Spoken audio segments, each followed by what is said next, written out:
Hey everyone, it's Michael GoosebumpsFan. I hope you're doing well today. Number one, before I start the video, there is a thunderstorm going on outside. I think there's some rain trying to come down in my part of Virginia. And if God wants it to happen, you're going to have a blast of thunder probably during this video. So headphone users beware, just so you know it could happen. Could be loud.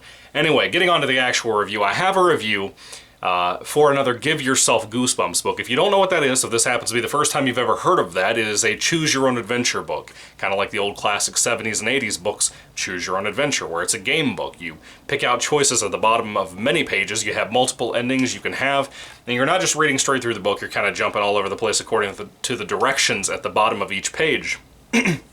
Now, I really like this series a lot, and I'll tell you up front, I thought I already read this one. I think I've skipped... about 3 years ago, I did a big summertime Goosebumps read where I read all the camp books and everything that seemed to be more summertime related, and I think I missed this one. I thought I read it, I could have sworn I read it, and I didn't, apparently.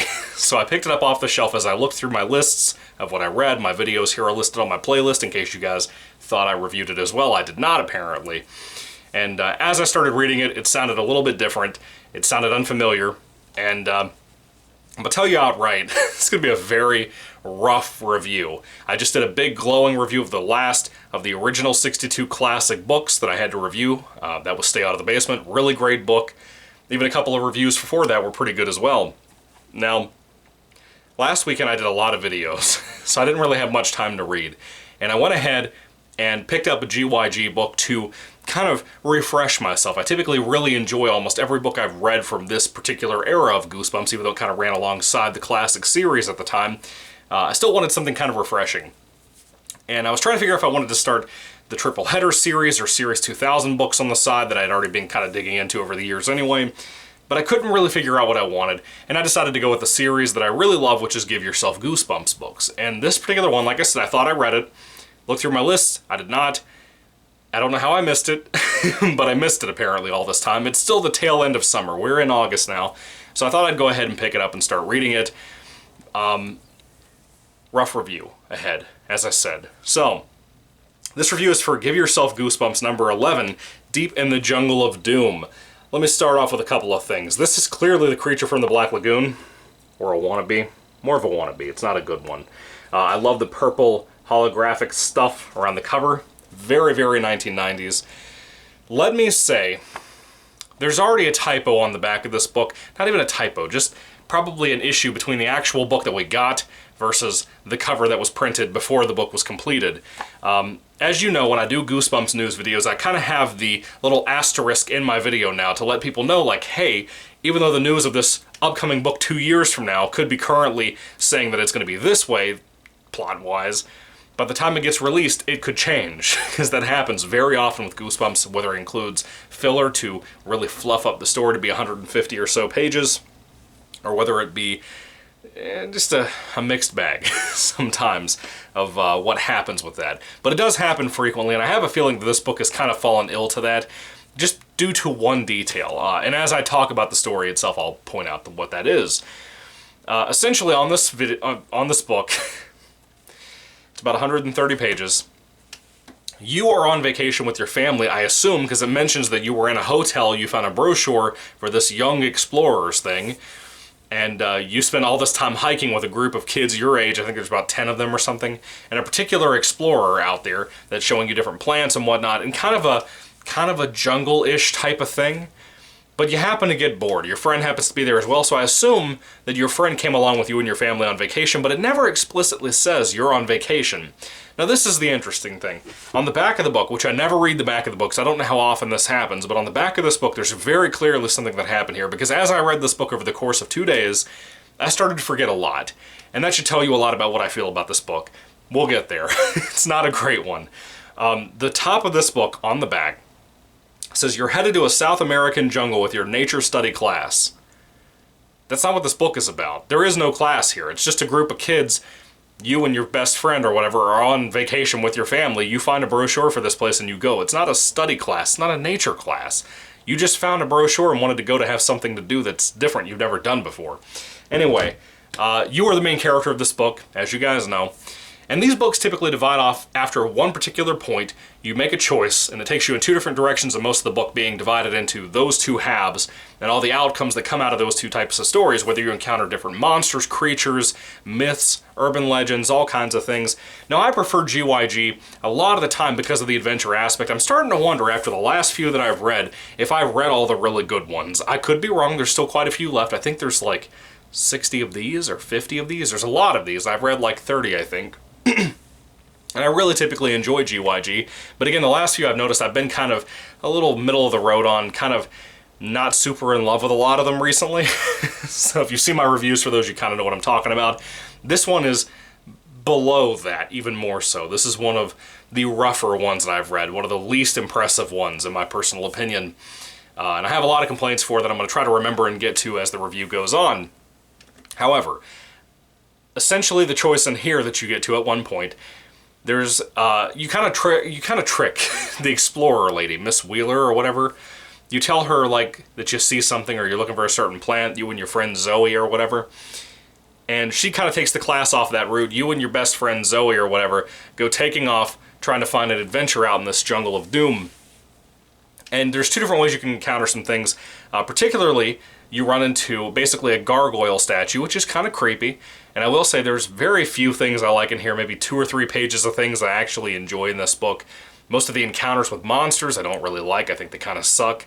Most of it's played for comedic, timing, and it doesn't work. The execution of it doesn't work. You would think with the jungle and the running away from this gargoyle statue that comes to life, you would think there'd be a lot more tension to this. One of the big things about GYG that it does well a lot of the time that people don't really give it credit for is the tone of these books. Even if they're more comedic, they manage to be very engaging, very fun to read, very silly, or they can be actually genuinely kind of scary, depending on what we're talking about.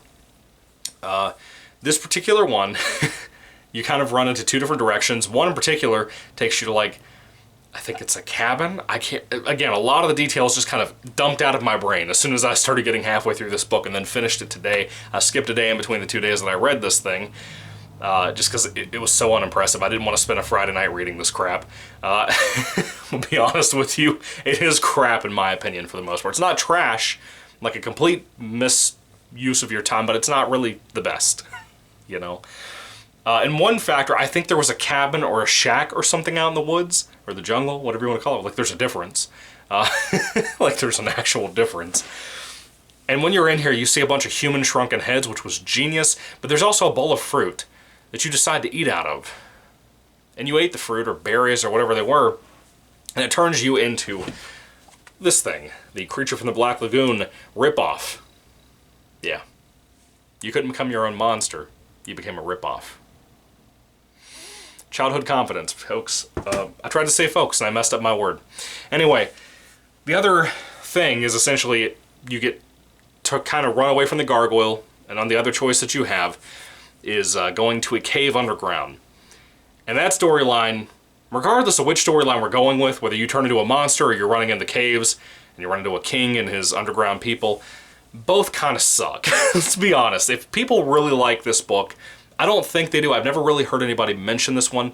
I think I've heard it name dropped once in my comment section or once in one of my, community fellows, videos on YouTube that I watch when I can catch up to them. But I don't think many people go out of their way to review this or read it or praise it for that matter. It's very, very rough. It's just dull. It's not really atmospheric. That's the big thing that surprised me. You'd think with the jungle being a great setting, it'd be like the desert, for example. You would want that to be a very big setting that could take place to really become a character in the story. And a lot of GYG books have that. A lot of regular Goosebumps books that are just straight up novels have that as a part of it. This one really missed the ball on that, in my opinion. It's not very atmospheric. It's not really as fun as it should be. I found myself a lot of the time, and not just because I wanted to play a game or watch a movie or anything instead, when I read a book that I don't like that much, I think of all the other things I'd rather do, even if it wasn't something great or mundane, like doing laundry or cleaning or something. So it's almost like that day between, that Friday night, last night, that I didn't want to read this, I just kind of did everything else I wanted to do the day before when I read over half of this book. Today it's Saturday afternoon. I figured, you know what, I'll go ahead and get it out of the way, try to get the review up for you guys. I'm kind of bummed that I spent time on this, as a matter of fact. I'm glad it's out of the way. I might read another GYG book just to cleanse the palate, and have another review for you guys at some point, hopefully. But this is a rough one. That's all I have to say. It's not as adventurous as I wanted it to be. Again, it's not even that creative. It's just kind of dumb. Now, there is a particular character in here that happens to be a troll. I've seen this name mentioned somewhere, and I think he may have been a very, very tiny part of the Goosebumps movie. You probably know who I'm talking about. Maybe. He's not like in the front, but he's like a background character or whatever. That particular character encounter in here wasn't great, but it was mildly decent. It kind of saves this from the lowest rating that I have for Goosebumps books. I typically rate them on a 5-star basis. It's the few details about this book that I liked saved it from the lowest rating possible on my channel. But there's not much. There's not much.